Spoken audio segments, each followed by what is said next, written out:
Well, hello everyone. Welcome back to my channel, Mandy's Not So Small Talk. And I'm your host, Mandy.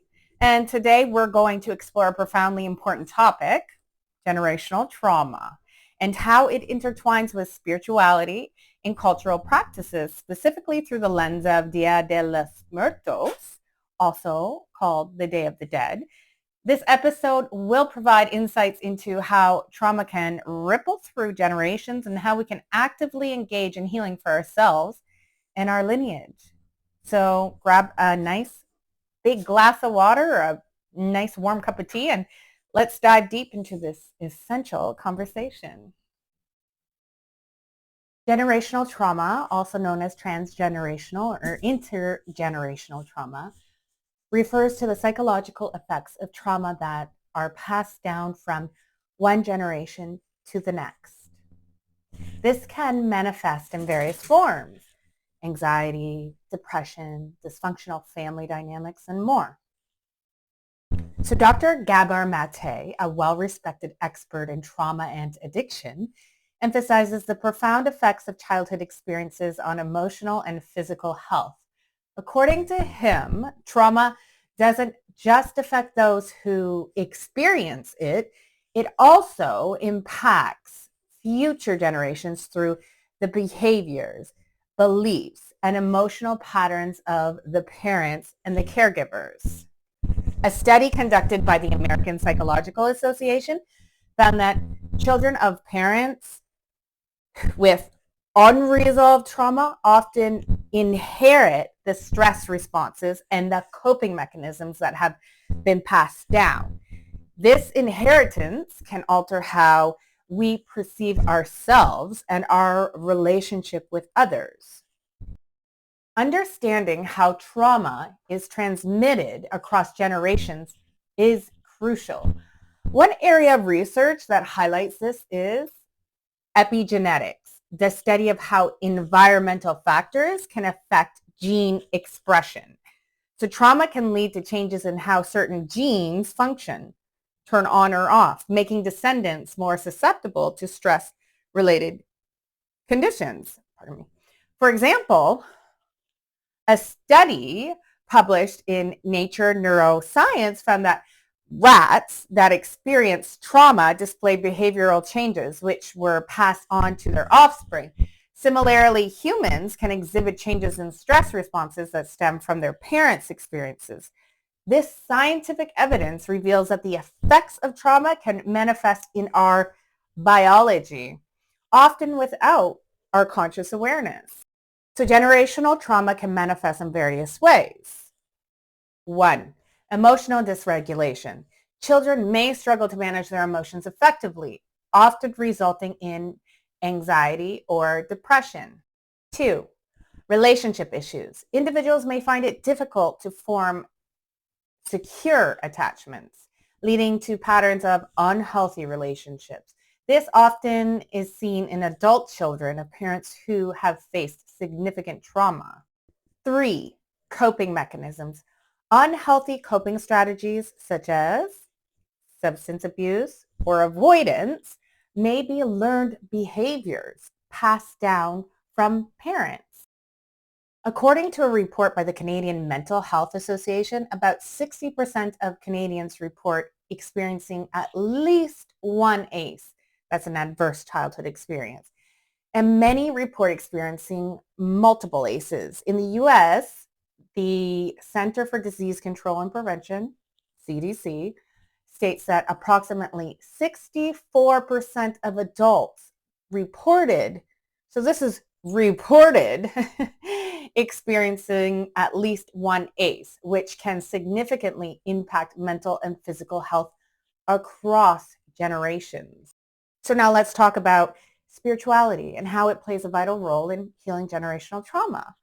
Many spiritual traditions emphasize the importance of healing not just for ourselves, but for our lineage as well.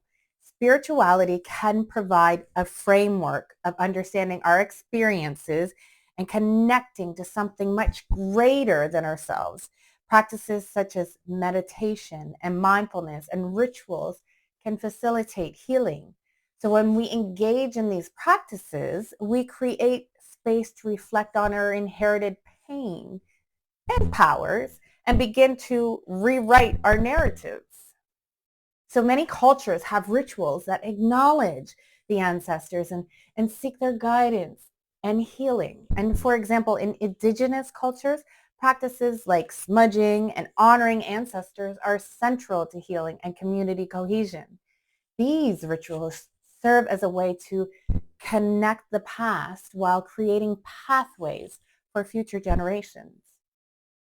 In my own journey, I have recognized how generational trauma has impacted my life. Growing up in an unstable environment, witnessing domestic violence, and facing the loss of family members created a heavy emotional burden. So as I delved into spiritual practices, I began to understand the importance of honoring my ancestors and the pain they carried. And quite frankly, I think I put a big blockage into even connecting with my family for a while. And I don't really have much of a connection at very far back to my lineage. So as I engaged in practices of journaling, meditation, and connecting with my heritage and asking questions to, some family members about my background, it actually has been transformative. And it's through this journey that I learned to confront some of the inherited trauma and transform it into a source of strength. The act of honoring my ancestors, acknowledging their struggles, and learning from their experiences has empowered me to take charge of my own healing process. I believe that through this journey, we can break the cycles of trauma and create a new legacy for ourselves and our future generations. As we approach the end of October, I do want to highlight the significance of Dia de los Muertos, or the Day of the Dead. This tradition is a beautiful way to honor our ancestors and recognize the impact of their lives on ours.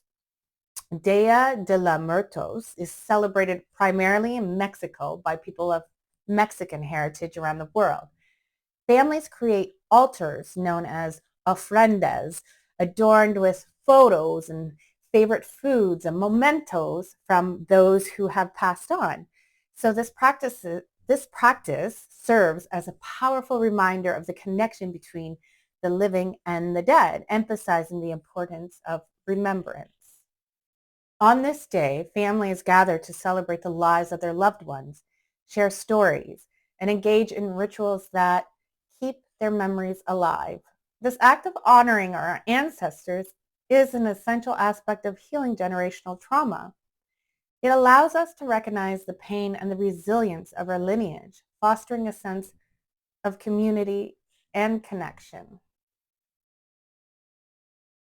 This is quite a contrast to the commercialization of Halloween in North America, which often centers on sugar consumption and superficial festivities. Dia de los Muertos invites us to engage in meaningful remembrance. The excessive focus on candy and consumption and consumerism during Halloween can lead to unhealthy habits and distract us from the deeper significance of honoring those who came before us. And research shows that high sugar consumption is linked to various health problems, including obesity and diabetes. A study published in the New England Journal of Medicine highlights the dangers of sugar, suggesting it contributes significantly to chronic diseases. So as we reflect on this, let's consider how we can actually cultivate healthier traditions that honor our lineage and foster well-being and actual connection. So, how can we take action to heal generational trauma and create a positive legacy for future generations? Here are some actionable steps. 1, reflect on family history. So take some time and explore your family history and identify the patterns of trauma and maybe and patterns of success as well. Understanding your lineage can actually provide insights into your own behaviors and beliefs. 2, Engage in rituals. Incorporate rituals into your life that actually honor your ancestors. So this could be through lighting candles, creating an altar, or simply sharing stories about those who have passed on. 3, seek professional help. And that is actually often used kind of like as an insult, when it's so funny. It's not even an insult, because to be able to seek professional help is such a gift and such a privilege. I really do believe that no matter who you are, and if you have, you know, a lot of trauma or no trauma, or like, maybe you're even doing well, everyone can benefit from getting some sort of professional help. So consider therapy or counseling focused on trauma if you do have trauma. Professionals trained in trauma-informed care can provide valuable support in navigating these complex issues. 4, practice mindfulness. So engage in mindfulness practices that promote self-awareness and emotional regulation. These can help you reconnect with your body and emotions, fostering healing. 5, foster community connections. Surround yourself with supportive communities that prioritize healing and growth. Sharing experiences with others can provide a sense of belonging and understanding. That is actually why support groups like AA has been so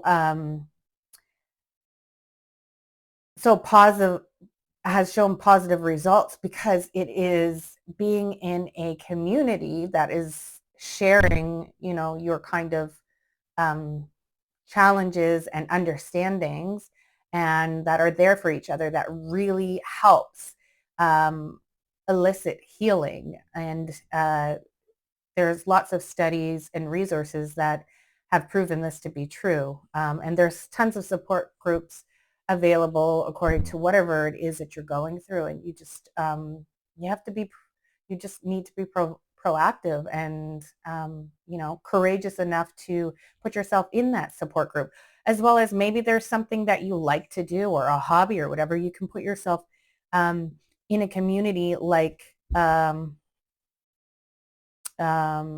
scenario, in which you're able to share like interests, and then it helps foster, a nice foundation of belonging. And that's so important. So as we navigate the complexity of generational trauma, it's crucial to remember that healing is not a solitary journey. We are a part of a larger tapestry of our lineage, and by honoring our ancestors, we can find strength in their stories.